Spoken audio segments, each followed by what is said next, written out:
ನಮಸ್ಕಾರ ಸ್ನೇಹಿತರೆ. ನಟಿ ಭಾವನಾ ರಾಮಣ್ಣ ಗುಡ್ ನ್ಯೂಸ್ ಕೊಟ್ಟಿದ್ದಾರೆ. ತಾವು 6 ತಿಂಗಳ ಗರ್ಭಿಣಿ ಆಗಿರುವುದಾಗಿ ಹೇಳಿರುವ ನಟಿ ಶೀಘ್ರದಲ್ಲೇ ಅವಳಿ ಮಕ್ಕಳಿಗೆ ಜನ್ಮ ನೀಡಲು ಸಜ್ಜಾಗುತ್ತಿದ್ದಾರೆ. ಐವಿಎಫ್ ತಂತ್ರಜ್ಞಾನದ ಮೂಲಕ ಆಕೆ ಮಕ್ಕಳನ್ನ ಪಡೆಯುವ ಕನಸು ನನಸು ಮಾಡಿಕೊಳ್ತಿದ್ದಾರೆ. ಮದುವೆ ಆಗದೆಯೇ ಭಾವನಾ ರಾಮಣ್ಣ ತಾಯಿಯಾಗ್ತಿದ್ದಾರೆ. ಹೆಚ್ಚಿನ ದಂಪತಿಗಳು ಸ್ವಾಭಾವಿಕವಾಗಿ ಮಗು ಆಗದಿದ್ದರೆ ಐವಿಎಫ್ ಮೊರೆ ಹೋಗ್ತಾರೆ. ಈ ತಂತ್ರಜ್ಞಾನದ ಮೂಲಕ ಸಾಕಷ್ಟು ಜನ ಮಕ್ಕಳನ್ನ ಹೆತ್ತು ತಮ್ಮ ಕನಸನ್ನ ನನಸು ಮಾಡಿಕೊಂಡಿದ್ದಾರೆ. ನಟಿ ಭಾವನಾ ಮೊದಲಿನಿಂದಲೂ ಮದುವೆ ಬೇಡ ಎನ್ನುತ್ತಲೇ ಬರ್ತಿದ್ರು. ಆದರೆ ಮಗು ಪಡೆಯುವ ಆಸೆಯನ್ನ ಕೆಲ ಸಂದರ್ಶನಗಳಲ್ಲಿ ವ್ಯಕ್ತಪಡಿಸಿದ್ರು.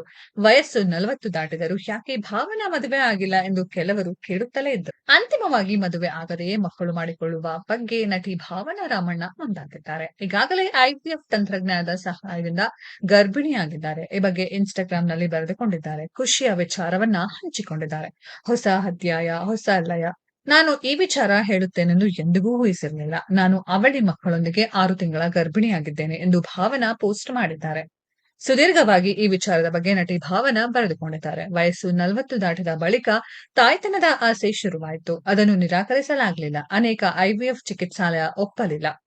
ಬಳಿಕ ರೈನ್ಬೋ ಆಸ್ಪತ್ರೆಯಲ್ಲಿ ಡಾಕ್ಟರ್ ಸುಷ್ಮಾ ಅವರ ಬೆಂಬಲದೊಂದಿಗೆ ನಾನು ನನ್ನ ಮೊದಲ ಪ್ರಯತ್ನದಲ್ಲೇ ಗರ್ಭಿಣಿಯಾಗಿದ್ದೆ. ನನ್ನ ಆಪ್ತರು ಜೊತೆಗೆ ನಿಂತರು. ಶೀಘ್ರದಲ್ಲೇ 2 ಪುಟ್ಟ ಆತ್ಮಗಳು ನನ್ನನ್ನು ಅಮ್ಮ ಎಂದು ಕರೆಯುತ್ತವೆ ಎಂದು ಭಾವನಾ ಸಂತಸ ವ್ಯಕ್ತಪಡಿಸಿದ್ದಾರೆ. ಇನ್ನು ನಟಿ ಭಾವನಾ ಅವರ ನಡೆಯನ್ನ ಸಾಕಷ್ಟು ಜನ ಸ್ವಾಗತಿಸಿದ್ದಾರೆ.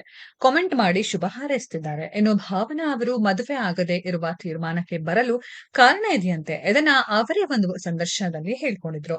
ನಾನು ಸ್ವಲ್ಪ ಮುಂಗೋಪಿ, ಬೇಗ ಅಪ್ಸೆಟ್ ಆಗ್ತೀನಿ. ನನಗೆ ಎಲ್ಲವೂ ಪರ್ಫೆಕ್ಟ್ ಆಗಿರ್ಬೇಕು. ಹಾಗಾಗಿ ಒಂದು ವೇಳೆ ನಾನು ಮದುವೆ ಆದರೆ ಪತಿಯಾಗಿ ಬರುವವರು ನನ್ನನ್ನು ಸಹಿಸಿಕೊಳ್ಳುವುದು ಸ್ವಲ್ಪ ಕಷ್ಟವಾಗುತ್ತದೆ. ಅದೇ ಕಾರಣಕ್ಕೆ ನನಗೆ ಮದುವೆ ಆಗಲು ಇಷ್ಟವಿಲ್ಲ. ಒಂಟಿಯಾಗಿಯೇ ನೆಮ್ಮದಿಯಾಗಿ ಇದ್ದೇನೆ. ಹೀಗೆ ಜೀವನವನ್ನ ಕಳೆದು ಬಿಡ್ತೀನಿ.